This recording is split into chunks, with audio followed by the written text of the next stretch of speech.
प्राध्यापक doctor Sanjay Dhole, doctor प्रकाश Landge, doctor Pravin Joshi आणि Nashik science फोरमचे सगळे सहकारी. खरं तर नाशिक सायन्स फोरम म्हणजे जसं म्हटलं जातं NRI, नॉन रेसिडेन्शियल इंडियन, तसं मी पण नॉन रेसिडेन्शियल नाशिककरच आहे. त्यांच्याच कुटुंबाचा एक भाग आहे. तरी पण एक की त्यांना सतत मला ते 3 वर्ष बोलवत आहेत, त्याबद्दल कृतज्ञता व्यक्त करतो. आणि मी आता जे सादरीकरण दाखवणार आहे त्याच्यामध्ये मी आधी थोडं चित्रीकरण करून ठेवलंय. ते चित्रीकरण करण्यासाठी माझे मित्र संजय रणमाळे आणि त्यांचे 2 सहकारी अभिजित आणि संदेश यांनी मदत केली. त्यांचा उल्लेख करणं मला आवश्यक वाटतं. या सादरीकरणामधला प्रत्येक प्रयोग जर त्याचा तपशील, त्याचा सैद्धांतिक माहिती, त्याचा आलेख सगळं जर सांगितलं तर तो एक तासाभराचा कार्यक्रम होऊ शकतो. पण आजचा आपला उद्देश तो नाहीये. त्यामुळे मी त्याची झलक दाखवणार आहे. त्याचा अधिक तपशील तुम्हाला इंटरनेटवर किंवा तुमच्या पुस्तकांमध्ये मिळू शकेल. हे करत असताना एक सुरक्षित म्हणजे याला इंग्रजीमध्ये म्हणतात सेफ्टी फर्स्ट हे लक्षात ठेवायचं. कापताना, छिद्र पाडताना या ज्या सगळ्या गोष्टी करतात ही कौशल्य आहेत, ती तुम्हाला आलीच पाहिजे. प्रयोग करायचा म्हणजे ही सगळी कौशल्य आली पाहिजे. पण ही करत असताना तुम्ही शालेय जीवनात असल्यामुळे तुमच्या घरात असलेल्या मोठ्या व्यक्तींच्या, तुमच्या शिक्षकांचं तुम्ही मदत घ्या. लेझरचे मी काही प्रयोग दाखवणार होतो, त्यातला मी एकच प्रयोग घेतलाय, नाहीतर ते एकच सुरू झालं असतं सगळे प्रकाशाचे प्रयोग म्हणून. पण मी एक प्रयोग लेझरचा दाखवणार आहे. लेझर हा अतिशय उपयुक्त आहे, परंतु तो काळजीपूर्वक वापरणं हे गरजेचं आहे. तर तो वापरत असताना चुकूनही कुणाच्या डोळ्यामध्ये असा तो चमकवला जाणार नाही याची काळजी घ्यायची. आता मी सुरू करतोय. हा जो म्हणजे प्रयोग आहे ते मी अशा पद्धतीने दाखवणार आहे की चित्र तुम्हाला दिसेल. आता बघा, आपण हा जो प्रयोग बघणार आहोत, हा जो प्रयोग आहे हा ऑर्स्टेडचा नियम म्हणून एक प्रयोग आहे. तुम्ही कदाचित तो बघितलेला असेल, वाचलेला असेल. हा जो प्रयोग आहे हा करताना आपल्याला एक रचना अतिशय साधी सोपी करायची आहे. काय करायचं आहे तर एक तारेतनं विद्युत धारा वाहते असं रचना करायची. पण ती करत असताना तर सरळ जर विद्युत धारा जर आपण पाठवली तर शॉर्ट सर्किट होण्याची शक्यता असते. त्यासाठी ती शॉर्ट सर्किट होऊ नये म्हणून एक बल्ब लावलेला आहे आणि त्या बल्ब पेटवण्यासाठी जी यंत्रणा लागते, एक बॅटरी लावलेली आहे आणि त्या बॅटरी खालून म्हणजे बॅटरी लावले का तो बल्ब पेटेल. आणि त्याचबरोबर ती विद्युत धारा बरोबर ते जे होका यंत्र आहे, ते होका यंत्र, त्या होका यंत्राच्या वरनं ती तार जाते आहे. ज्यावेळेस मी त्याला एकसर जोडणी म्हणजे ज्याला सिरीज कनेक्शन म्हणतात, ते सिरीज कनेक्शन केलेलं आहे. आणि when I connect it, you will find that the moment I connect it, you will find a deflection in this magnetic compass. Just see. आणि त्यावेळेस it is in particular direction. Now, if I change the polarity, then you will find the direction of the deflection will be different. So I'm just changing the polarity, then the deflection will be in other direction. That will show that it is dependent on the direction of current. आणि हा जो होका यंत्र आहे म्हणजे जो magnetic compass आहे, तो त्याची निडल हलते आहे, याचा अर्थ त्याच्यातनं चुंबक म्हणजे चुंबक असेल तरच तो हलू शकतो, नाहीतर तो हलत नाही. म्हणजे तिथे चुंबकत्व निर्माण होत आहे. आता मी काय करणार, ही जी होका यंत्र आहे ते त्याच्या वरून ती वायर जात होती, तर आता मी त्याच्या खालून ती वायर जाते ते बघा. आणि तीच क्रिया मी परत करेन. तुमच्या असं लक्षात येईल की वर्ण ज्या दिशेने ती होका यंत्र हलत होतं त्याच्या विरुद्ध दिशेने ते हलत आहे.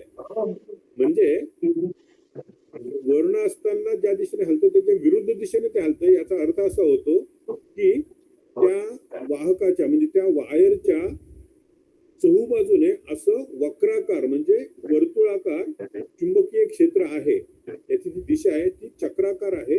आणि जर मी परत आता ध्रुव जर बदलले तर परत ती पूर्वीप्रमाणे दाखवेल. अशा प्रकारे हा अतिशय सोपा प्रयोग आहे, परंतु ज्याला इलेक्ट्रिसिटी अँड मॅग्नेटिझम म्हणतात त्याच्यातला हा एक मूलभूत प्रयोग आहे. तो तुम्ही साध्या साधनांनी करायचा प्रयोग तुम्ही तो अवश्य करून बघा. चांगला प्रयोग आहे. आपण पुढच्या प्रयोगाकडे जाऊ. पुढचा जो प्रयोग आहे तो आहे फ्लेमिंगचा डाव्या हाताचा नियम. त्याच्यासाठी लागणारं जे साहित्य आहे ते असं आहे की आपल्या सेफ्टी पिन्स असतात, त्या 2 सेफ्टी पिन्स आहे. अशी जी लाल वायर आहे त्या लाल वायरचं असं एक आयताकृती मी तयार केलेली आहे आणि याला परत मी सिरीज कनेक्शनच केलेलं आहे आणि खाली हा एक चुंबक लावलेला आहे. त्या चुंबकाचा कोणता तरी एक ध्रुव, मी मुद्दाम सांगत नाही तो नॉर्थ आहे का साऊथ आहे, तो ज्यावेळेस तुमच्या लक्षात येईल, ज्यावेळेस मी याला लावतो त्यावेळेस तुम्हाला दिसेल की मी त्याला परत सिरीज कनेक्शन केलेलं आहे आणि ज्यावेळेस मी ते जोडेल, हा बल्ब जो आहे तो हा 12 व्होल्टचा बल्ब आहे आणि ही 9 व्होल्टची बॅटरी आहे. त्याच्यातनं ज्यावेळेस विद्युत धारा वाहते त्यावेळेस तुम्हाला काय दिसेल बघा.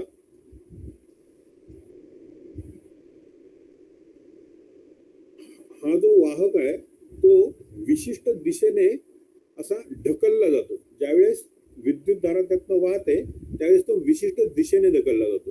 तर ती जी विशिष्ट दिशा आहे ती कोण ठरवतो, तर ती तो चुंबकाचा ध्रुव आणि विद्युत धारेची दिशा या दोघांनी मिळून ठरवली. आता बघा मी हे जोडलं काय होतं बघा, तर तो असा म्हणजे माझ्यापासून विरुद्ध बाजूला ढकलला जातो. आणि हीच क्रिया जर समजा मी चुंबकीय म्हणजे चुंबक उलटा केला तर बघा मी डाव्या हाताचा नियम म्हणजे तो डावा हात जो आहे त्या डाव्या हाताचा अंगठा, डाव्या हाताची तर्जनी आणि डाव्या हाताचं मधलं बोट असं जर केलं तर अंगठा जर माझं चुंबकीय क्षेत्र असेल आणि तर्जनी ही विद्युत धारा दाखवत असेल तर मधल्या बोटाच्या दिशेने तो जो वाहक आहे तो असा ढकलला जातो. आता तीच क्रिया बघा मी विरुद्ध म्हणजे मी फक्त चुंबकाची ध्रुव बदलला तर बघा आता माझ्या बाजूला तो ढकलला जातोय. आणि हे जे ढकलणं आहे ते चुंबक किती प्रभावशाली आहे, चुंबक किती ताकदवान आहे, तसंच विद्युत धारा किती मोठ्या प्रमाणात आहे यावर ते बदलतं. आता दुसरी जे पॅरामीटर आहे ते म्हणजे व्होल्टेजची दिशा, म्हणजे पॉझिटिव्हचं निगेटिव्ह केलं आणि निगेटिव्हचं जर पॉझिटिव्ह केलं तर त्याची परत विरुद्ध दिशा बदलेल.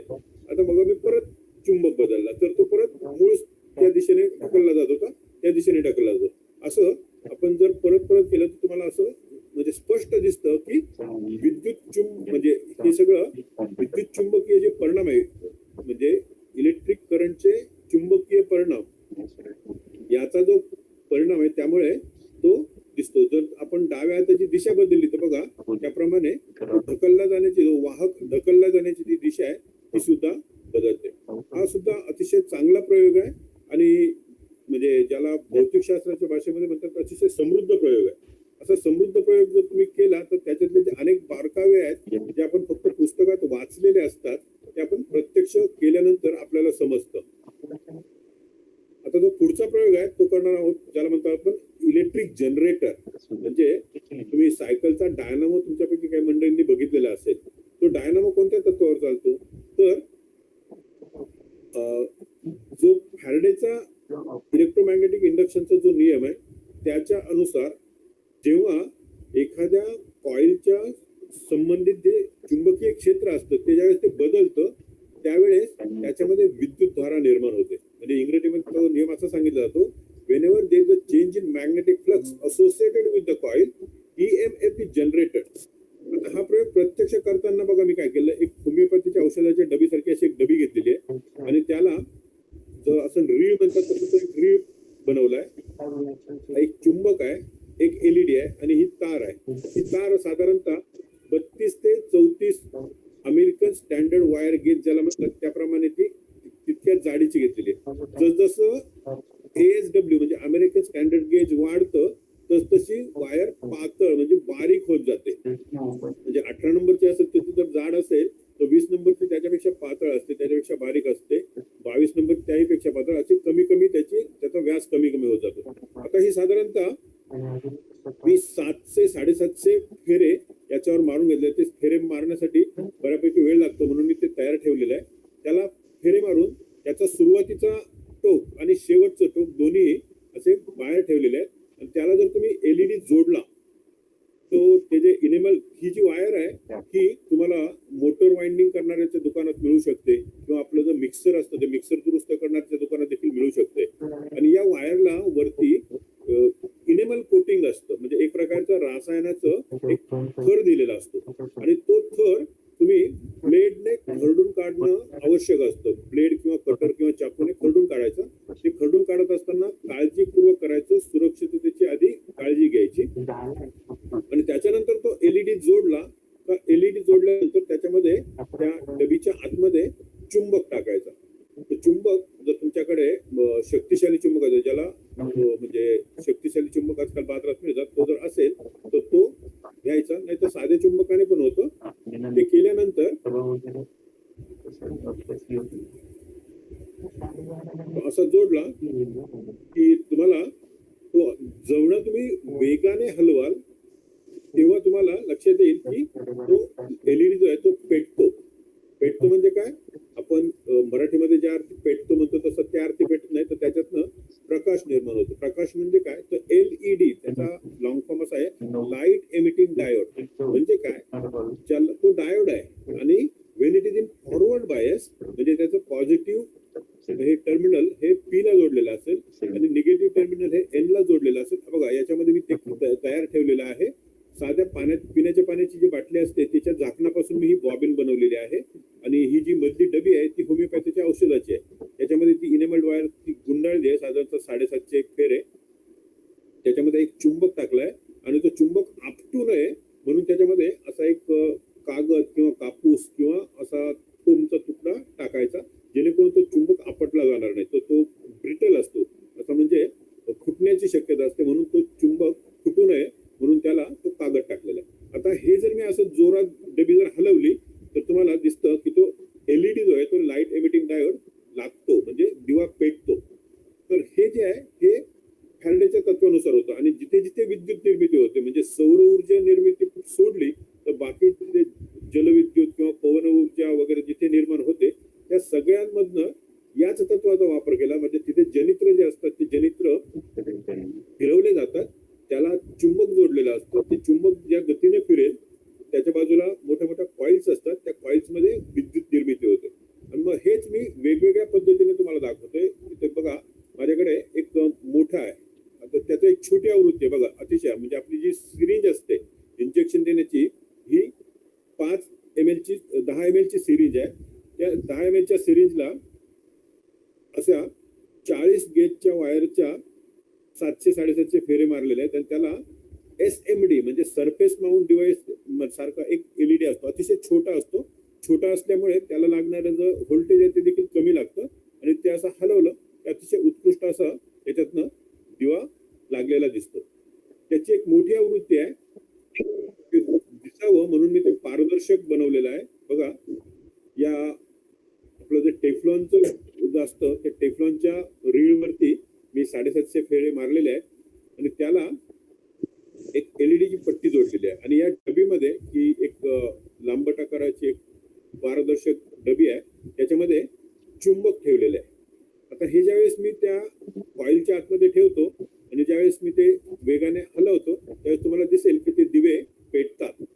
आता याचं जर तुम्ही कदाचित या व्हिडिओमध्ये एवढं स्पष्ट दिसणार नाही, ते हलवताना ते खाली जाताना लाल रंगाचा दिवा पेटतो आणि वरती येताना हिरव्या रंगाचा दिवा पेटतो. त्याचं कारण असं आहे मी त्याला बॅक टू बॅक कनेक्शन केलेलं आहे, म्हणजे त्याचे कनेक्शन उलटे केलेले आहेत. ज्यावेळेस तो जो कोणता फॉरवर्ड बायस मध्ये असेल तो पेटतो, जो रिव्हर्स बायस मध्ये असतो तो पेटत नाही. याच्यातनं तुम्हाला forward bias, reverse bias, electricity generation, Faraday's law, ह्या सगळ्या गोष्टी पूर्वी हा प्रयोग गॅल्व्हनोमीटर लावून केला जायचा आणि ते गॅल्व्हनोमीटर काय सगळ्यांना सहज उपलब्ध व्हायचं नाही. त्या गॅल्व्हनोमीटर मध्ये एकदा उजव्या बाजूला एकदा डाव्या बाजूला जशी निर्माण होणाऱ्या करंट, व्होल्टेज आणि करंटची दिशा असेल त्याप्रमाणे ते हलताना दिसायचं. पण आता हा गॅल्व्हनोमीटर शिवाय हा प्रयोग आपण वेगवेगळ्या एलईडीने सुद्धा करू शकतो. याचीच एक सुधारित आवृत्ती आहे जी मोठी आहे, ती मी दाखवतोय. बघा याच्यामध्ये मी काय केलेलं आहे, जी मोठी आवृत्ती आहे त्याच्यामध्ये मी एक चुंबक घेतलाय आणि त्याच्या भोवती 2 चुंबक घेतले. हे जर मी वेगाने न हलवता जर हळूहळू हलवलं तर तुमच्या म्हणजे त्याच्यामध्ये विद्युत प्रवाह निर्माण होणार नाही. त्याचं कारण असं आहे, ते जे सूत्र आहे त्याच्यामध्ये लिहिलेलं आहे E is equal to minus d∅/dt. E हे तो दिशा दाखवतो आणि मायनस d∅/dt म्हणजे rate of change of magnetic flux with respect to time. म्हणजे या दोन गोष्टी म्हणजे चुंबक आणि कॉईल ह्या परस्परांच्या संदर्भामध्ये हलल्या पाहिजे. दोन्ही जर एकत्र हलले तर ते होणार नाही. दोन्ही स्वतंत्ररित्या हलले पाहिजे. म्हणजे चुंबक हलला तर कॉईल स्थिर असली पाहिजे, कॉईल स्थिर असेल तर चुंबक हलला पाहिजे. तर ते दाखवण्यासाठी मी ही एक मोठा आवृत्ती बनवलेली आहे. यामध्ये काय केलंय, हा जो मध्यभागी एक चुंबक आहे आणि त्याच्या खाली आणि वरती समान ध्रुव असलेले दोन चुंबक जोडलेले. त्यामुळे होतं काय, समान ध्रुवांमध्ये प्रतिकर्षण होते, ते एकमेकाला दूर ढकलतात. त्याच्यामुळे तो मध्यभागचा जो चुंबक आहे, ही बघा ही कॉईल आहे, त्या कॉईलवर परत मी 7.5चे वेडे गुंडाळलेले आहेत आणि त्याला परत मी एक LED ची स्ट्रीप लावलेली आहे. आणि हे बघा, हे जर असं मी जेव्हा हलवतो त्यावेळेस खालचा चुंबक वर त्या मध्यभागच्या चुंबकाला वरती ढकलतो, तो वरती आल्यानंतर परत वरचा चुंबक त्याला खाली ढकलतो. त्यामुळे तो त्या कॉईलच्या जवळपासच असतो नेहमी. त्यामुळे घर्षणही कमी होतं आणि हालचाल जी आहे ती वेगाने होते. यामुळे आपल्याला हा जो प्रयोग आहे याच्यातनं तो जो मायनस d∅/dt म्हणजे rate of change of magnetic flux associated with the coil, त्याचा जो दर आहे तो दर वाढवला तर विद्युत धारेचं प्रमाण देखील वाढतं. मग त्याचबरोबर व्होल्टेजचं प्रमाणही वाढतं. ते अतिशय सोप्या पद्धतीने लक्षात येतं. हा देखील म्हणजे आता बघा इथे मी 3-4 वेगवेगळ्या प्रकारांनी दाखवला. तुमच्या परिसरात जे साहित्य उपलब्ध होईल त्या साहित्यातून तुम्ही हा करू शकता. सोपा प्रयोग आहे आणि त्याच्यातलं मात्र भौतिक शास्त्राच्या दृष्टीने अतिशय समृद्ध प्रयोग आहे. तो तुम्ही अवश्य करून बघा. आपण पुढच्या प्रयोगाकडे जाऊया.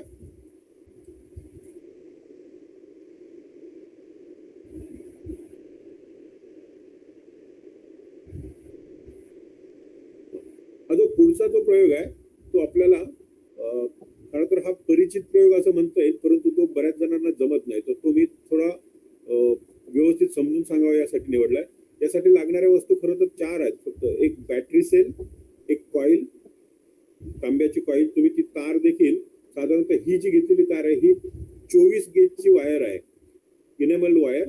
आता बघा ही कॉईल बनवल्यानंतर ती अशी 2 बोटांवरती पकडायची आणि ती 2 बोटांवरती त्याची जी दोन्ही टोकं जे आहेत ते अतिशय एका सरळ रेषेत असली पाहिजे आणि ती बोटांवर ठेवल्यानंतर ती कॉईल अशी उभी राहिली पाहिजे.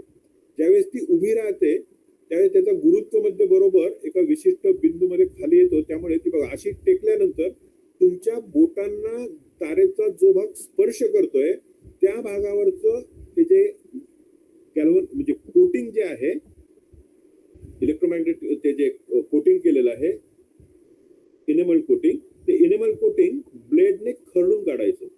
खरडून काढल्यामुळे काय होतं, त्याच्यातनं विद्युतधारा वाहू शकते. नाहीतर ते इन्सुलेटर म्हणून काम करतं. And when it is insulator electricity won't pass through that. So when I scratch it out, after that what you have to do, you have to connect 2 safety pins to this. बघा या कॉईलला मी मुद्दाम 2 मणी लावलेले आहेत जेणेकरून ती मध्यभागी बरोबर राहील. आता हे जे सेफ्टी पिन्स आहे या रॅपर काढायचं नाही, ते रॅपर तसंच ठेवायचं आणि त्याच्यामध्ये जी कॉईल आहे ती लावायची आणि हा चुंबक ठेवल्यानंतर बघा ती कॉईल लगेच हलायला लागते. तुमच्या असं लक्षात येईल ज्यावेळेस ते कनेक्शन व्यवस्थित होतं त्यावेळेस ही जी कॉईल आहे मी मुद्दाम जे आहे तसंच एडिट केलेली नाही. बघा सुरुवातीला ते थोडंसं ज्यावेळेस अलाइनमेंट नसते त्यावेळेस ते होतं आणि आता बघा ती व्यवस्थित फिरते. तुम्ही जर यापेक्षा मोठे मणी किंवा स्ट्रॉचे छोटे तुकडे जर दोन्ही बाजूला जर लावले तर बरोबर ती कॉईल आहे ती मध्यभागी राहते आणि सलग अशी ती फिरत राहते.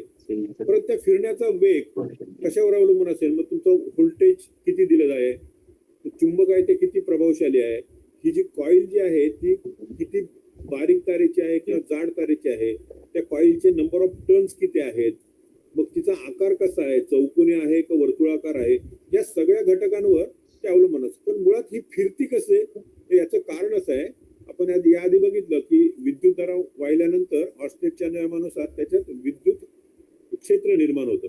आणि विद्युत क्षेत्र निर्माण झाल्यानंतर तो तात्पुरता चुंबक तयार होतो, त्याला म्हणतात इलेक्ट्रोमॅग्नेट. आणि तो इलेक्ट्रोमॅग्नेट तयार झाल्यानंतर आपल्याला चुंबकाचे नियम माहिती आहे की जर समान ध्रुव जर जवळ आले तर परस्परांना ढकलतात आणि जर विरुद्ध ध्रुव जर जवळ आले तर ते परस्परांना आकर्षित करतात. ज्यावेळेस तो जो म्हणजे खरवडून इनेमल कोटिंग खरवडून काढलेला भाग सेफ्टी पिनच्या कॉन्टॅक्ट मध्ये येतो त्यावेळेस विद्युत मंडल पूर्ण होतं आणि विद्युत मंडल पूर्ण झाल्यामुळे तो विद्युत चुंबक बनतो. विद्युत चुंबक झाल्यामुळे त्याच्यातले समान ध्रुव जवळ असल्यामुळे त्याला तो वरती ढकलतो.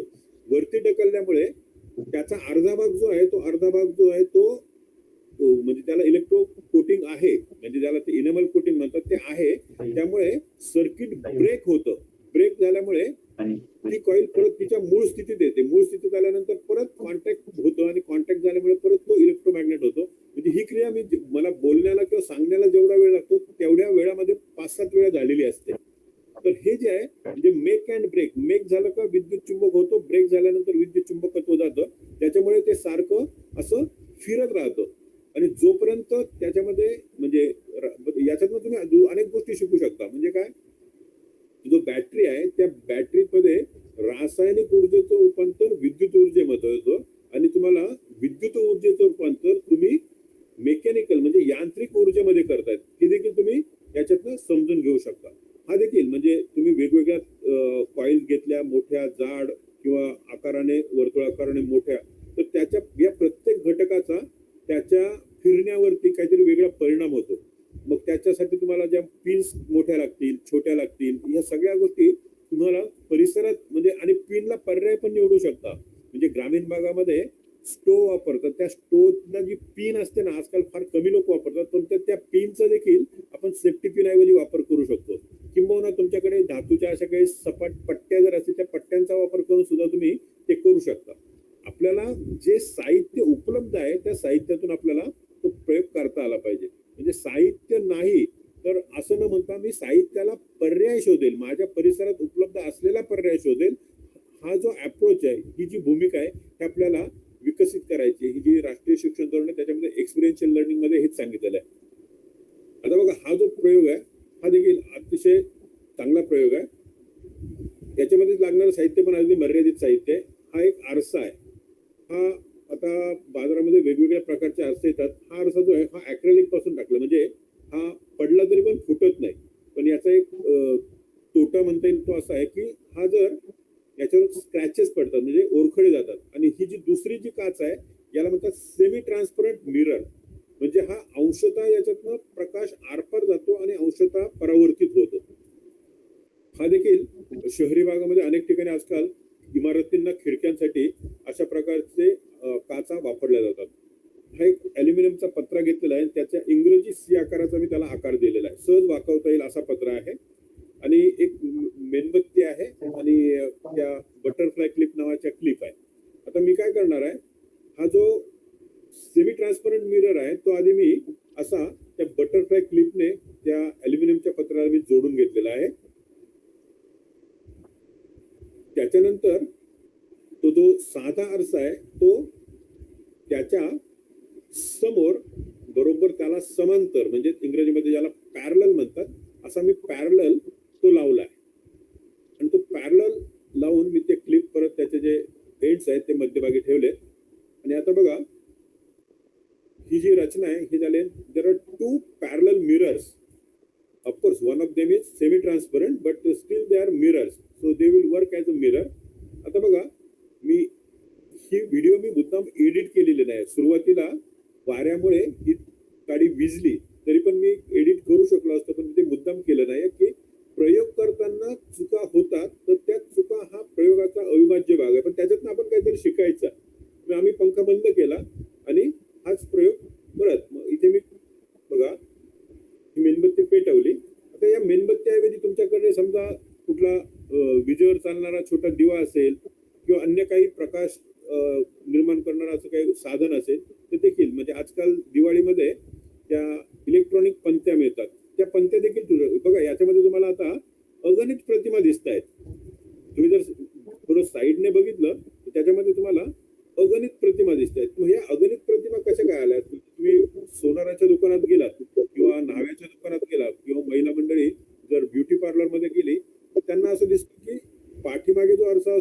मुहूर्त जो आरसा असतो त्याच्यामध्ये ते समोर असलेल्या व्यक्तीच्या अनेक प्रतिमा दिसतात. असं का होतं? तर सपाट आरसे जर एका विशिष्ट कोनामध्ये जर ठेवले तर त्याच्यात निर्माण होणाऱ्या प्रतिमांची जी संख्या आहे म्हणजे त्या दोन्हीच्या दरम्यान जी वस्तू असेल त्याच्या किती प्रतिमा निर्माण होतील याचं काहीतरी सूत्र आहे. ते भौतिकशास्त्रात दिलेलं आहे आणि ते सूत्र असं आहे, प्रतिमांची संख्या बरोबर 360 भागिले 2 सपाट आरशांमधील कोन वजा 1 याचा जो पूर्णांक असतो म्हणजे integer part of it will give you the number of images form. आता इथे आहेत ते दोन आरसे आहेत ते they are almost parallel but they are not exactly parallel. So when you say they are almost parallel that means there is some angle in between these two mirror which is very close to zero. It's not zero. There comes the concept of limit. See, it is approaching to zero but it's not zero. And when you make it close to zero that means that number is very small number, and when you divide some number by a very small number you get very large number, and that is what you see in the you can see n number of images. That n you are not able to count, that's why you call it ananta, infinite. पुढचा जो प्रयोग आहे तो आहे बासरीचे तत्व. हा ध्वनीवर आधारित प्रयोग आहे. तुम्ही वरच्या वर्गात गेला तर वन एंड क्लोज असं एक प्रयोग तुम्हाला करायला मिळेल 11वीला किंवा 12वीला. तर हा जो प्रयोग आहे तो नेमकं काय आहे तर तुम्ही जर बघितलं तर आता या व्हिडिओचा आवाज तुमच्यापर्यंत डायरेक्ट येत नाहीये. ज्यावेळेस मी फुंकर मारतो त्यावेळेस याच्यातनं एक विशिष्ट आवाज येतो. बघा तंत्रज्ञानाच्या काही मर्यादा असतात. मी कॉमेंट्री करता यावी म्हणून मी त्याला आवाज दिला नाही, परंतु ज्यावेळेस मी ही बाटली खाली किंवा वरती करतो त्यावेळेस त्याच्यातून निर्माण होणारा आवाज जो आहे तो आवाज वेगवेगळा येतो. वेगवेगळा म्हणजे काय तर त्यातून तो जो पाण्याचा स्तंभ आहे त्यात तो कमी जास्त होतो, म्हणजे पर्यायाने हवेचा पण स्तंभ कमी जास्त होतो. म्हणजे कंप पावणाऱ्या हवेच्या स्तंभाची लांबी बदलली तर त्याच्यात निर्माण होणाऱ्या ज्या स्टँडिंग वेव्ज आहेत त्याचं देखील वेव्हलेंथ बदलते. वेव्हलेंथ बदलली का फ्रिक्वेन्सी बदलते आणि फ्रिक्वेन्सी बदलली का आवाजाचा सूर बदलतो. आता हे कशावर अवलंबून आहे? इथे मी वेगवेगळ्या नळ्या घेतलेल्या आहेत. धातूची नळी आहे, प्लास्टिकची नळी आहे, काचेची नळी आहे. त्यांच्या व्यास वेगळा आहे, त्यांची जी म्हणजे ज्याला वॉल थिकनेस म्हणतात ती वॉल थिकनेस वेगळी आहे आणि ह्या सगळ्या घटकांचा या निर्माण होणाऱ्या आवाजावर परिणाम होतो. तुम्ही एक बाजारात मिळणारं एक खेळणं बघितलेलं असेल, त्याला आपण बाजा म्हणतो. सर्वसाधारणपणे गावांमधल्या यात्रांमध्ये ते खेळणं मिळतं. ते जे खेळणं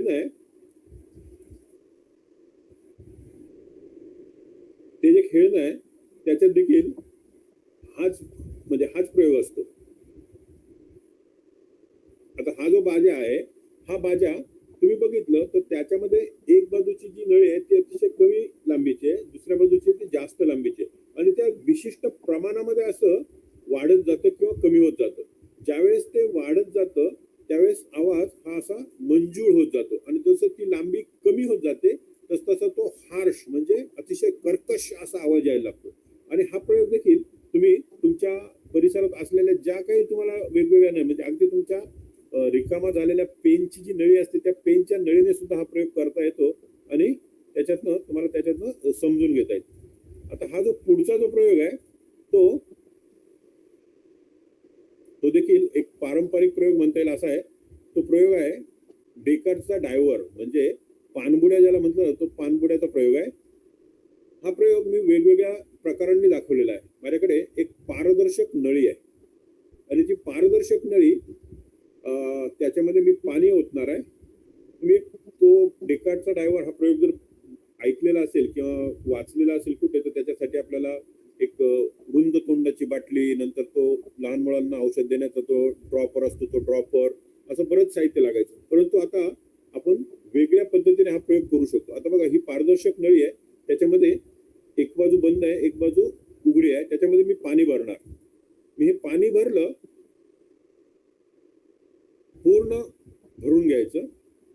पूर्ण पाणी भरल्यानंतर यामध्ये मी एक स्केच पेन टाकणार आहे. बघा हा छोटा जो स्केच पेन असतो तो स्केच पेनची जी पुढचं जे टोक आहे ते मी काढून टाकलेलं आहे आणि तो टाकला. आता बघा टाकल्यानंतर तो तरंगतोय. त्याचा अर्थ म्हणजे काय तर त्याची घनता जी आहे ती पाण्यापेक्षा कमी आहे म्हणून तो तरंगतोय. आता मी काय करणार, माझा अंगठा त्याच्यावर ठेवला आणि जर त्याला मी आज्ञा आज्ञा दिली वेगवेगळ्या प्रकारे करू शकतो. मग त्याला मी मराठीत आज्ञा दिली, इंग्रजीमध्ये दिली, उर्दूमध्ये दिली, असं रंजक करता येत होतो. परंतु मुख्य त्याच्या बाबतीत खरं कारण काय, ज्यावेळेस मी अंगठा दाबतो त्यावेळेस तो खाली जातो. ते खाली जाण्याचं कारण काय, मग वस्तू तरंगते केव्हा, बुडते केव्हा, मग हे सगळं आपण सांगू शकतो. जेव्हा मी दाबतो त्यावेळेस त्यातलं जे पाणी आहे ते त्याच्यावर दाब निर्माण होतो आणि ते दाब निर्माण झाल्यामुळे ते पाणी त्या स्केच पेनच्या खाली असलेल्या छिद्रातून वरती आतमध्ये त्या स्केच पेन मध्ये जो हवेचा बुडबुड आहे त्या बुडबुडाला आतमध्ये दाबतं. म्हणजे त्या हवेच्या बुडबुडाचा आकार कमी होतो आणि ते आतमध्ये पाणी शिरल्यामुळे त्या स्केच पेनचं परिणामी वस्तुमान म्हणजे effective mass increases. And when effective mass increases, effective density increases. And when effective density increases, it slowly start going down. हा ज्यावेळेस खाली जायला लागतो त्यावेळेस जर तुम्ही मध्ये त्याला दाबणं थांबवलं तर तो जिथे असेल तिथेच थांबतो. आणि ज्या क्षणी तुम्ही त्याला परत तो अंगठा जो ढिला सोडायला लागता, ज्यावेळेस तुम्ही ढिला सोडाल त्यावेळेस आतमध्ये जो आकुंचन पावलेला जो पाण्याचा बुडबुड आहे तो त्याला लगेच संधी मिळाल्यानंतर लगेच ते आतमध्ये शिरलेल्या पाण्याला तो बाहेर ढकलतो. पाण्याला बाहेर ढकलल्यामुळे त्याचं परिणामी वस्तुमान कमी होतं. परिणामी वस्तुमान कमी झाल्यामुळे परिणामी घनता कमी होते. परिणामी घनता कमी झाल्यामुळे तो परत वरती तरंगायला लागतो. प्रयोग अतिशय सोपा आहे. पारंपरिक पद्धतीने करायला त्याला जे विशिष्ट साहित्य लागतं ते साहित्य आपल्याला शोधावं लागायचं, मिळवावं लागायचं. आजकाल बऱ्याचशा गोष्टी त्यातल्या मिळत नाहीत. परंतु आपल्याकडे आजकाल प्लास्टिकच्या बाटल्या पर्यावरणाला हानिकारक आहेत. परंतु आपल्याला काय शिकवलं जातं, रिफ्यूज, रियूज, रिसायकल. आपण रियूज तर नक्की करू शकतो, जे आहेत त्याचा वापर करू शकतो. आता बघा तोच प्रयोग मी आणखीन एका वेगळ्या प्रकारे करून दाखवतो. आपल्याकडे बॅटरीचा बल्ब असतो बघा, बॅटरीचा अगदी छोटा बल्ब असतो. हा जो बल्ब आहे त्याचं खालचं टोक जे असतं ते मी असं पकडीने फोडलं आणि आतला त्याचा जो भाग आहे तो काळजीपूर्वक काढावा लागतो. काळजी घ्यावी लागते आणि सुरक्षिततेची पण काळजी घ्यावी लागते, कारण काच फुटून हाताला लागता कामा नये. तो मी याच्यात सोडल्यानंतर बघा काय होतं, तो देखील तरंगतोय आणि त्याला जर मी परत असं दाबलं तर परत तो असा आपली आज्ञा पाळतो असं तो सांगून आपल्याला हे करता येतं. प्रत्यक्षामध्ये आज्ञा न पाळता तो आपल्या अंगठ्याच्या दाबामुळे तो खाली किंवा वरती जात असतो. हा जो प्रयोग आहे ना, हा करताना देखील म्हणजे आपल्या परिसरात काय आहे, म्हणजे माझ्याकडे स्केच पेन नाही, माझ्याकडे हे नाही असं नाही, साध्या स्ट्रॉच्या तुकड्यापासून देखील आपण ते करू शकतो. आणि यात देखील तेच होतंय, मी ज्यावेळेस दाबतो त्यावेळेस पाणी आतमध्ये शिरतं आणि याच्यानं तुम्हाला बघू पण म्हणजे तुम्ही बघू शकता की काळजीपूर्वक जर बघितलं तर त्या बल्बच्या आतमध्ये पाणी आतमध्ये शिरलेलं आपल्याला दिसतं. आता हा जो पुढचा जो प्रयोग आहे तो मी स्ट्रॉने केलेला आहे. बघा हे मी पाणी परत टाकतो याच्यामध्ये. हा बघा याच्यामध्ये मी एक स्ट्रॉचा तुकडा घेतलेला आहे आणि त्याला वरचे एक बाजू बंद केलेली आहे, खालच्या बाजूला यू क्लिप लावलेली आहे. ती यू क्लिप लावल्यामुळे तो असा उभा राहिलेला आहे, कारण त्याची खालची बाजू जड आहे. हे प्रयोग करताना एक बाजू लक्षात घ्यायची की त्याची खालची बाजू जड झाली पाहिजे, त्याच्यासाठी आपल्याला काहीतरी तिथे लावावं लागतं. हे घट्ट लावल्यानंतर मी ज्यावेळेस दाबतो त्यावेळेस तो बघा, आणि याची किंमत अक्षरशः 0 पैसे आहे. म्हणजे ह्या सगळ्या गोष्टी आपल्या आजूबाजूला सहज उपलब्ध असतात. प्लास्टिकची बाटली असेल किंवा यू क्लिप सुद्धा सहज मिळते आणि स्ट्रॉचे अनेक तुकडे आपल्याकडे असतात. परत तत्व तेच आहे, पण याच्यामध्ये तुम्ही आणखीन एक व्हेरिएशन असं करू शकता. समजा तुमच्याकडे एक बाटली आहे आणि त्याच्यात बघा हा जो ड्रायव्हर आहे त्याच्यामध्ये मी काय केलं, त्याचं वजन अधिक वाढवलं आहे. म्हणजे त्याला खाली युक्लिप्स जास्त लावले आहेत. म्हणजे 1 लावा, 2 लावा, 3 लावा, छोटी लावा, मोठी लावा. तुमच्या असं लक्षात येईल की ज्याचं वजन जास्त आहे तो लवकर जातो जर तुम्ही त्याच्या स्पर्धा लावू शकता. आता मी आणखीन एक त्याच्यामध्ये मॉडिफिकेशन केलं बघा. या स्ट्रॉला खालच्या बाजूला मी असा ॲल्युमिनियमचा एक पंखा लावलाय आणि त्या पंख्याच्या पात्यांना असा थोडासा वक्राकार दिलेला आहे. तो वक्राकार दिल्यामुळे एक वेगळी गंमत होते बघा. हा ज्यावेळेस मी पाण्यामध्ये टाकतो त्यावेळेस तो तरंगतो. म्हणजे अजूनही त्याचं वजन जे आहे म्हणजे एकूण म्हणजे घनता जी आहे ती कमी आहे. ज्यावेळेस तुम्ही दाबल्यानंतर तो खाली जातो, तो स्वतः भोवती फिरतो. आता या फिरण्याचं काय कारण असेल, तर फिरण्याचं कारण जे आहे ते न्यूटनच्या गतिविषयक 3ऱ्या नियमावर आधारित आहे. हे जे पाणी आहे त्या पंख्याच्या पात्यांमधनं ज्यावेळेस एका विशिष्ट बाजूने असं ढकललं जातं, ती असते क्रिया, आणि त्याची प्रतिक्रिया म्हणून तो संपूर्ण डायव्हर किंवा तो पाणबुड्या विरुद्ध दिशेने फिरू लागतो. म्हणजे it is action and reaction. आणि वरती येताना परत तो विरुद्ध दिशेने फिरतो. आता याच्यामध्ये तुम्ही अनेक व्हेरिएशन करू शकता. म्हणजे इथे पाणी जे वापरलेलं आहे त्या पाण्याऐवजी तुम्ही वेगळ्या डेन्सिटीचं किंवा वेगळ्या विस्कोसिटीचं दुसरा द्रव वापरू शकता, कुठलं तरी तेल वापरू शकता. त्याने काय होईल? किंवा दुसरा हाच डायव्हर पाण्यात जो इतका सहज होतो तो तेलामध्ये इतका सहजी होईल का? अशा वेगवेगळ्या प्रकारचे व्हेरिएशन तुम्ही करू शकता. याच्यात मी आणखीन एक व्हेरिएशन केलेलं आहे. ते व्हेरिएशन बघा, माझ्याकडे एक दुसरा डायव्हर आहे. आता हा जो डायव्हर आहे हा कसा आहे, तर हा बघा, हा जो डायव्हर आहे हा बाटली दाबलेली नसताना, बघा हा जो आहे हा दाबले असताना हा खाली जातो, हा देखील दाबल्यानंतर खाली जातो. परंतु हा जो आहे हा बाटली दाबल्यानंतर विरुद्ध दिशेने म्हणजे वरच्या दिशेला जातो. म्हणजे दिस इज कॉल्ड रिव्हर्स डायव्हर. आता याच्यामध्ये होतं काय, तर हा डायव्हर बनवताना मी काय केलेलं आहे, मुळात बाटलीचा आकार जर तुम्ही काळजीपूर्वक बघितला तर या बाटलीचा जर मी आडवा काप जर घेतला, क्रॉस सेक्शन जर घेतला, तर तो वर्तुळाकार न येता तो असेल इलिप्सच्या आकाराचा, म्हणजे अंडाकृती असेल, ज्याला ओव्हल शेप म्हणतात. तर तो ओव्हल शेपचा असल्यामुळे, आणि आपल्याला माहिती आहे इलिप्सला म्हणजे वरच्या वर्गातल्या मुलांना कदाचित समजेल, त्याला म्हणजे एकच त्रिज्या किंवा व्यास नसतो. त्याची एक मेजर ऍक्सिस असतो आणि एक मायनर ऍक्सिस असतो. तुम्ही ज्यावेळेस मेजर ऍक्सिस म्हणजे त्याची जी लांब बाजू आहे ती दाबता, त्यावेळेस त्याची रुंद बाजू आहे ती अधिक रुंद होते. ती लांब बाजू दाबवल्यामुळे ती जी कमी लांबीची जी बाजू आहे ती रुंद होते. त्याच्यामुळे क्षेत्रफळ तेच ठेवण्यासाठी त्याच्यामध्ये एक विशिष्ट अशी रिकामी जागा निर्माण होते. म्हणजे अतिशय कमी आहे ती. तुम्ही ब्लॅकबोर्डवर जर काढलं तर तुमच्या आता लक्षात येईल. त्यावेळेस तुम्ही मेजर ऍक्सिस दाबता त्यावेळेस मायनर ऍक्सिस मोठा होतो. ती जी मोकळी जागा निर्माण होते ती मोकळी जागा भरून काढणं हा निसर्गाचा नियम आहे. त्यामुळे होतं काय, या ट्यूब मध्ये थोडस जास्त पाणी टाकलेलं आहे. ते जे जास्त पाणी आहे ते बाहेर येतं. बाहेर आल्यामुळे ती मोकळी जागा भरली जाते.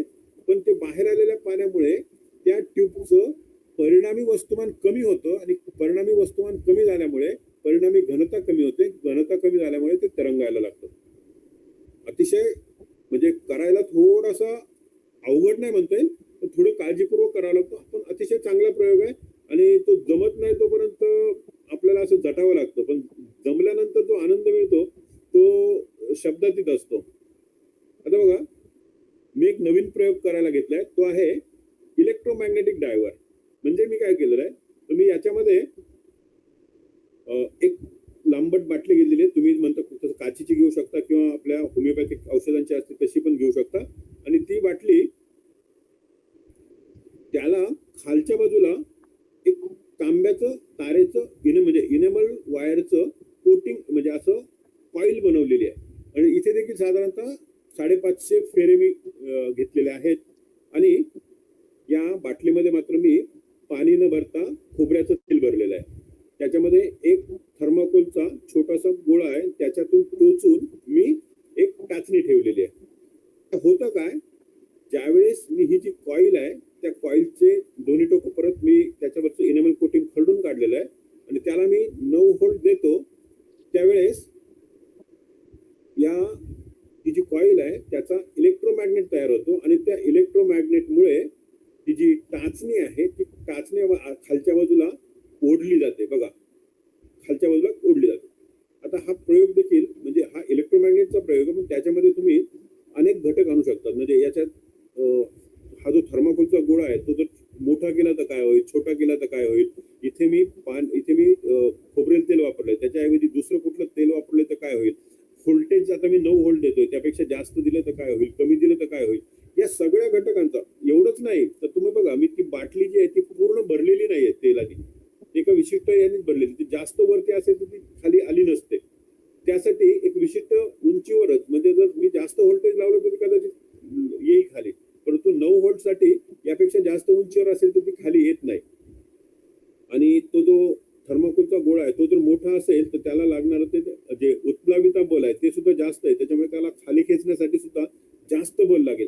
हे असे जे सगळे घटक आहेत त्या सगळ्या घटकांचा त्याच्यावर परिणाम होतो आणि त्या घटकातून म्हणजे ज्याला आपण इंग्रजीमध्ये कॉज अँड इफेक्ट किंवा मराठीमध्ये त्याला समजा म्हणजे त्याचा कार्यकारण भाव काय तो आपल्याला समजतो. आता बघा इथे मी परत प्लास्टिकच्या बाटलीचे जे झाकणं आहेत तीच झाकणं वापरून एका लांब बाटलीला मी इलेक्ट्रोमॅग्नेटिक डायव्हर तयार केलेला आहे.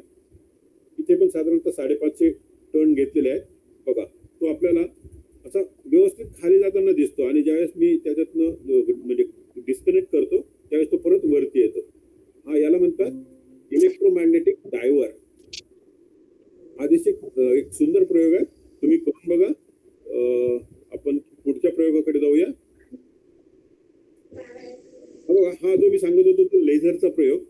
मी इथे एक वर्तुळ काढलेलं आहे आणि या वर्तुळामध्ये मी असे 90° असे जे 4 क्वाड्रंट काढलेले आहे. मी पेट्री डिश घेतलेली आहे. पेट्री डिश मध्ये 2 असे म्हणजे पार्टिशन केले पेट्री डिशचं मध्यभागी बरोबर आणि ते मध्यभागी बरोबर ठेवल्यानंतर त्याच्यात या 2 भागामध्ये दोनही भाग सारखे आहेत आणि ते वॉटर टाईट आहेत. म्हणजे एकामध्ये जर मी पाणी ओतलं तर ते दुसऱ्या भागामध्ये जात नाही. आता मी याच्यात मध्ये पाणी ओततो. पाणी साधारणतः अर्ध्यापेक्षा जास्त ओतायचं म्हणजे पूर्ण भरलं पाहिजे असं काही आवश्यक नाहीये. आता मी पाणी शक्यतो शुद्ध घ्यायचं म्हणजे स्वच्छ असेल असं बघायचं. त्याच्यामध्ये एक तुम्हाला म्हणजे आपलं जे डेटॉल असतं ते डेटॉल किंवा आपलं फिनाईल असतं ते फिनाईल किंवा दूध किंवा साबणाचं लिक्विड साबण यापैकी कुठला तरी एक थेंब टाकायचा. त्याच्यामुळे आपल्याला प्रकाश किरण स्पष्ट दिसतो. मी परत सांगतो, लेझरचा प्रयोग करत असताना काळजी घ्यायची. लेझर चुकूनही आपल्या जवळपास असलेल्या कुणाही व्यक्तीच्या डोळ्यामध्ये चमकवायचा नाही. आता बघा काय होत आहे, जर मी प्रकाश किरण समजा इथे झालंय काय, मला एक घन माध्यम आहे एक म्हणजे हवेचं माध्यम आहे. आपल्याला शिकवलं जातं की प्रकाश किरण एका माध्यमातून दुसऱ्या माध्यमात जाताना दिशा बदलतात.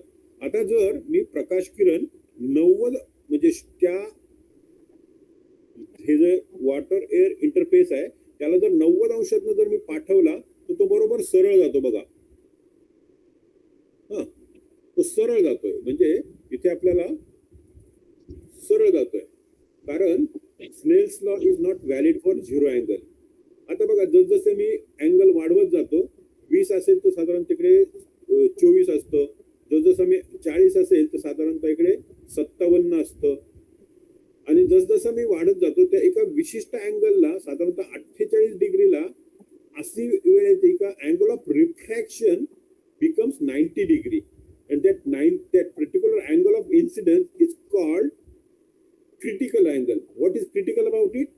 Beyond this angle, this water air interface starts working as a ideal mirror. म्हणजे ते जे रिफ्लेक्शनचे जे नियम आहे, angle of incident, angle of reflection, मग ते दोन्ही एकाच प्रतलामध्ये असतात, ते स्तंभिकेच्या विरुद्ध बाजूला असतात, ते सगळे नियम इथे होतात. आता हे टोटल इंटरनल रिफ्लेक्शन का अभ्यासायचं असा बऱ्याचदा प्रश्न विचारला जातो.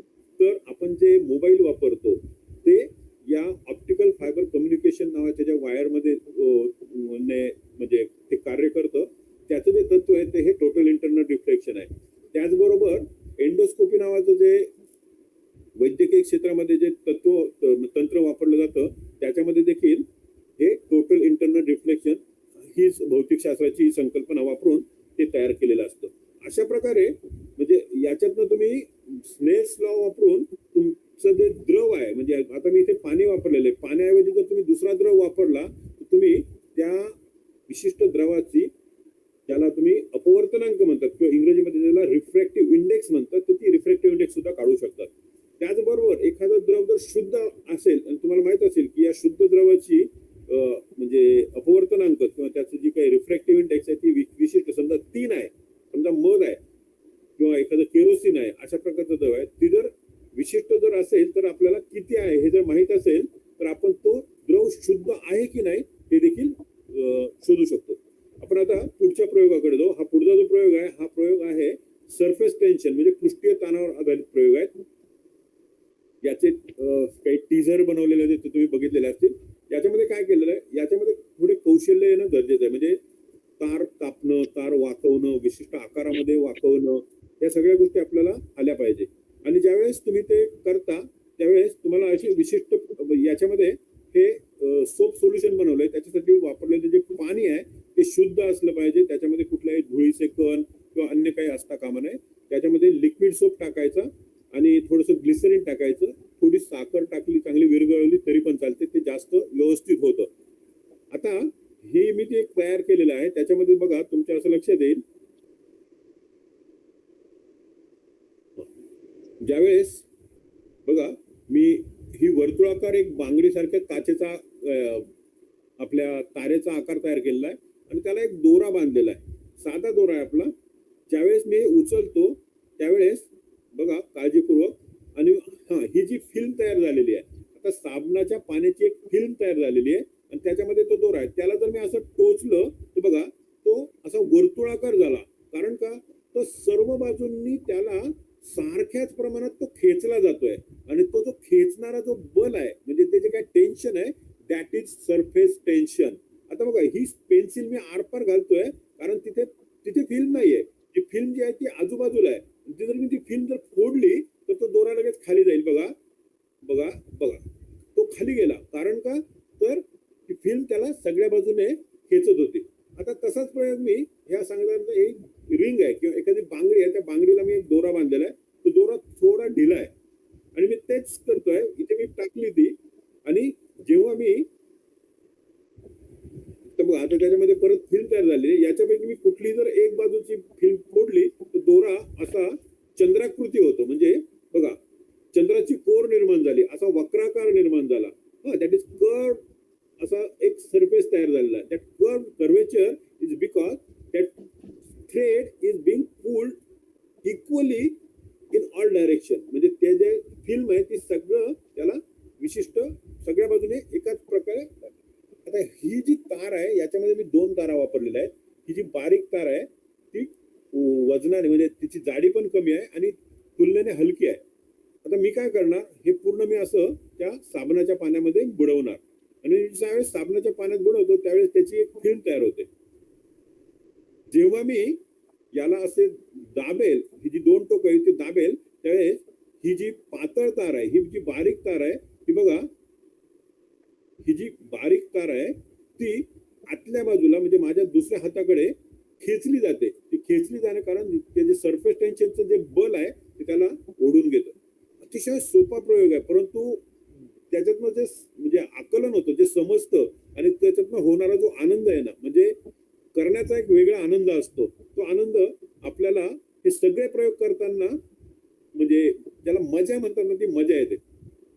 आता बघा हा एक आणखीन एक प्रयोग आहे. काय नाही, साधारण अशी एक तार तयार केलेली आहे. त्या तारेला एक दोरा बांधलेला आहे, ढिला बांधलेला आहे आणि बघा त्या फिल्ममुळे परत तो वक्राकार तयार झालेला आहे आणि त्याला मी अजून एक दोरा ठेवलेला आहे. तो जर असं खाली जरी ओढला तरी ती फिल्म आहे ते त्याला वरती ओढते. म्हणजे बाकीचा जो पृष्ठभाग आहे त्याला ती वरती ओढते आणि एका मर्यादेच्या पलीकडे गेल्यानंतर मात्र तो फुटतो. परंतु हे जे आहे हे आपल्याला पृष्ठीय ताण म्हणजे काय तर ते अतिशय चांगल्या पद्धतीने समजतं. खूप चांगला प्रयोग आहे. हे सगळे म्हणजे खरं तर वेळेची मर्यादा असल्यामुळे नंतर हे पृष्ठीय ताणाचे किंवा अजून प्रयोग दाखवता आले पाहिजे. इलेक्ट्रोमॅग्नेटिक इंडक्शनचे पण भरपूर प्रयोग दाखवता आले, पण आपल्या मर्यादा वेळेची मर्यादा लक्षात घेऊन हा शेवटचा प्रयोग आहे. याच्यामध्ये न्यूटनचा गतिविषयक तिसरा नियम ही जी आहे ही साधी आपली जेलपेनची रिफिल आहे आणि त्याला ही सलाईनची नळी जोडलेली आहे आणि 2 स्ट्रॉ एवढंच साहित्य लागतं. आता मी काय केलेलं आहे बघा, हे जे स्ट्रॉ आहेत या स्ट्रॉचे एक बाजू मी स्टेपलरने किंवा आपल्या मेणबत्तीच्या ज्योतीवर असं पकडायची आणि ती दाबून टाकायची की ती बंद होते. म्हणजे त्याच्यातनं हवा आरपार गेली नाही पाहिजे. आणि त्यानंतर मी त्याला त्याच्या उजव्या बाजूला एक छिद्र पाडलेलं आहे बघा. एका याला उजव्या बाजूला छिद्र आहे, एका बाजूला डाव्या बाजूला छिद्र आहे. जेव्हा मी ते असं ओवतो आणि त्याच्यात ठेवतो आणि फुंकर मारतो त्यावेळेस बघा हे फिरू लागतं. याची फिरण्याची कोणती दिशा आहे म्हणजे मी जर बघितलं ती माझ्या दृष्टीने आहे ती अँटी क्लॉकवाईज आहे, म्हणजे घड्याळाच्या विरुद्ध दिशेने आहे. परंतु तुमच्या बाजूला ती तुम्हाला घड्याळाच्या दिशेने वाटत असेल. हेच जर मी गुलाबी जर स्ट्रॉ लावला तर याची फिरण्याची दिशा घड्याळाची दिशा आहे. कारण का, तर याचा रंगाशी काहीही संबंध नाही. याला जे मी छिद्र पाडलेलं आहे ते छिद्रातून हवा बाहेर जाते. ती हवा आहे दॅट इज ऍक्शन, आणि त्या ऍक्शनची रिॲक्शन म्हणून हा संपूर्ण स्ट्रॉ त्या जेलच्या रिफिल भोवती फिरू लागतो, दॅट इज रिॲक्शन. आता जर समजा मी जोराने फुंकर मारली तर तो स्ट्रॉ सुद्धा जोराने फिरायला लागेल, पण अतिशय जोराने मारली तर तो उडून जाईल. एका विशिष्ट म्हणजे कंट्रोल म्हणजे नियमन करून जर तुम्ही मारली तर तुमच्या असं लक्षात येईल की तो वेगाने फिरतो. म्हणजेच काय, जो न्यूटनचा गतिविषयी दुसरा नियम काय सांगतो की एव्हरी ऍक्शन आहे इक्वल अँड अपोजिट. अपोजिट तर आपल्याला लगेच लक्षात येतं, पण इक्वल जे आहे ते मी हळूहळू फुंकर मारली तर हळूहळू फिरतो, जर मी वेगाने फुंकर मारली तर तो वेगाने फिरतो. तर हे जे आहे हे इक्वल अँड अपोजिट तुम्ही बघा, मी जास्त वेगाने मारायला लागल्यानंतर तो बाहेर पडण्याची शक्यता असते, म्हणून मी ते नियंत्रित करतो. तर त्याचप्रमाणे आता मी हा थोडा लांब स्ट्रॉ वापरलेला आहे. तुम्ही जर छोटा स्ट्रॉ घेतला, बघा हे मोठ्या याने ती दिशा आहे ती त्याच्याप्रमाणे बदलते.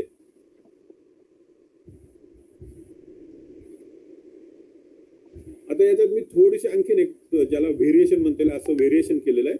ही जी ट्यूब आहे ही एल आकाराची ट्यूब घेतलेली आहे आणि याच्यामध्ये हे छोटे म्हणजे स्ट्रॉचे तुकडे आहेत पण छोटे आहेत. याच्यात बघा एक तुकडा, जो पांढरा तुकडा आहे तो घड्याळाच्या विरुद्ध दिशेने फिरतो आणि काळा जो आहे तो घड्याळाच्या दिशेने फिरतो.